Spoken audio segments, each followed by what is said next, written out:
আজকে বানাবো মটরশুঁটির কচুরি।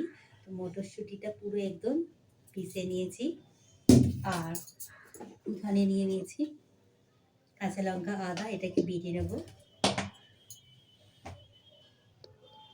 আর এই যে একদম লাল লাল কুমড়ো, লাল লাল টমাটো, এটা দিয়ে হবে কুমড়োর তরকারি, একদম নিরামিষ, নারকেল দিয়ে। ছোলা কুমড়োর তরকারিতে দেবো, সেদ্ধ করে নিয়েছি।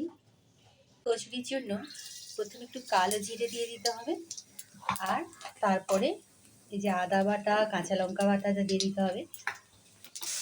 আদা, কাঁচা লঙ্কা আর কালো জিরেটা একটু ভেজে নিতে হবে। এইভাবে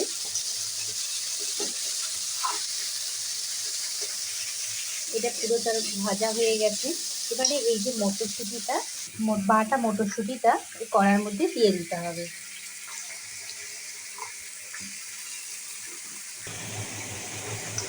এটাকে ধিমি আছে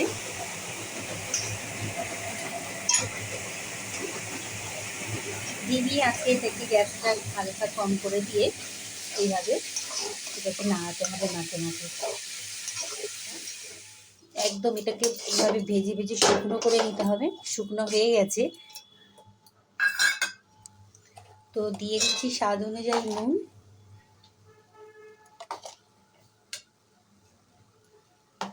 2 চামচ নুন দিয়ে দিলাম, 2 চামচ চিনি। এবারে এটাকে মিলিয়ে নিতে হবে।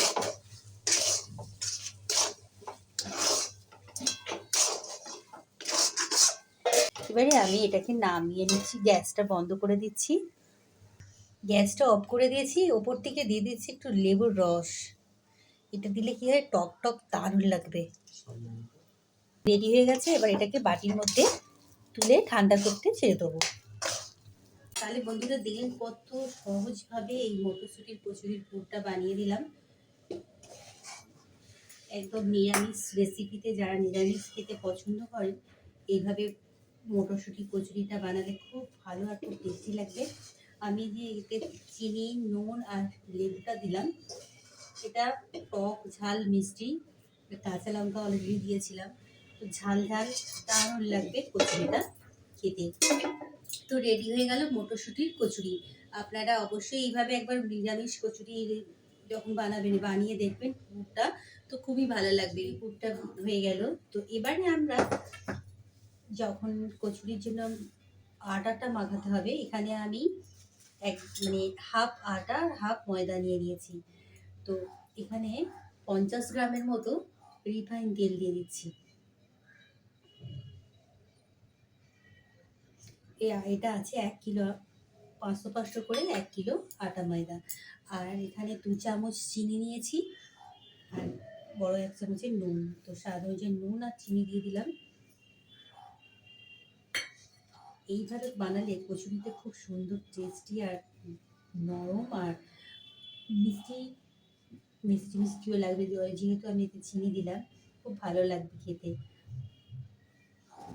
আর এই যে গরম জল আছে, গরম জলটা দিয়ে মেখে নিতে হবে। জলটা একদম একটু গরম, হালকা, খুব গরম না, হালকা গরম। পুরোটা চারিদিক থেকে মিলিয়ে দিলাম, পুরোটা মেখে গেছে। এবার এই হালকা গরম জলটা দিয়ে এটাকে আমি মেখে দিচ্ছি। সেইভাবে আমরা আটা মাখি, অল্প অল্প জল দিয়ে এইভাবে পুরো আটাটা এইভাবে মেখে দিলাম। রেডি হয়ে গেল। তো এইভাবে আমরা নরম নরম ফুলো ফুলো কচুরি কিংবা পরোটা দুটোই করতে পারি। তো এখানে আমি কচুরি আর পরোটা দুটোই করব।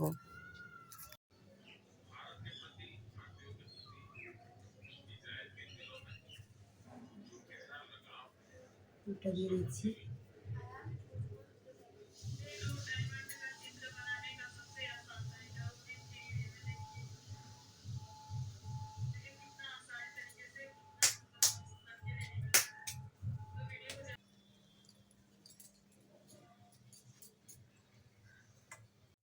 এদিকে কুমড়োর তরকারি রেডি হয়ে গেছে। তাহলে বন্ধুরা দেখলেন কত সহজেই কি সুন্দর করে আমি মটরশুঁটি দিয়ে পরোটা বানিয়ে আপনাদেরকে দেখালাম। এইভাবে আপনারা বাড়িতে বানাবেন, ভীষণ ভালো হবে। আর গরম, গরম ফ্যামিলির সাথে পরিবেশন করুন। আর ভিডিওটা ভালো লাগলে কমেন্ট করতে ভুলবেন না। আর আপনারা সকলে ভালো থাকবেন, সুস্থ থাকবেন। আমার ভিডিওগুলো দেখার জন্য আপনাদের সকলকে অসংখ্য, মটরশুঁটির অসংখ্য ধন্যবাদ। পরোটা। নমস্কার।